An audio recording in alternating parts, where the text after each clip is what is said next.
because it makes us bigger, stronger, and better, and more protective. We need Greenland because of national security, international security, world peace.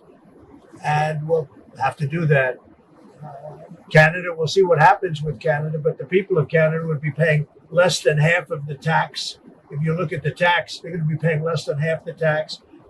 They don't pay very much for military, and the reason they don't pay much is they assume that we're going to protect them. That's not an assumption they can make, because why are we protecting another country? Now, I love the people of Canada. We have a great relationship. But if they became our 51st state, it would be the greatest thing they could ever do. It would be unbelievable. It would be a cherished state.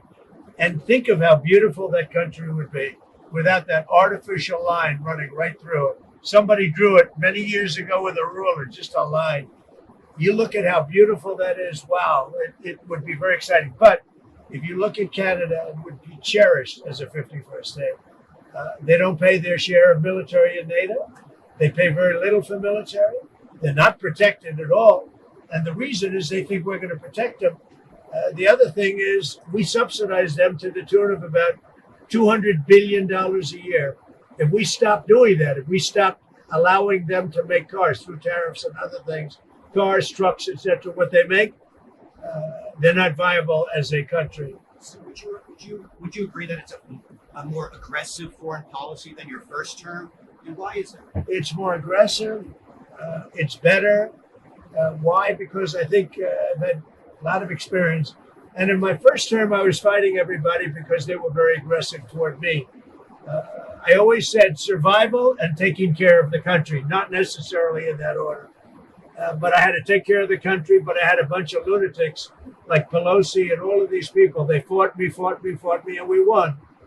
And, I had a lot of other things that were going on there. This time it's much more, they've lost their confidence. I think they've lost the respect of the American people with, men participating in women's sports, with open borders, with transgender for everybody, for all the things that they're doing is so bad. When you allow people to empty their jails into your country with prisoners, killers, their mental institutions and insane asylums into our country, this is what they're doing. When you allow gang members from Venezuela, but many other countries coming into our country, we're getting them all out now. They've lost their credibility, but they've also lost their confidence. So I have more time to do what I want to do. So we're making our country larger. We're making our country stronger. And in the case of Canada, if this should happen, I don't know how they can do it without us, because without the U.S., Canada really doesn't have a country. They do almost all of their business with us. And if we say we want our cars to be made in Detroit, with a stroke of a pen, I can do that.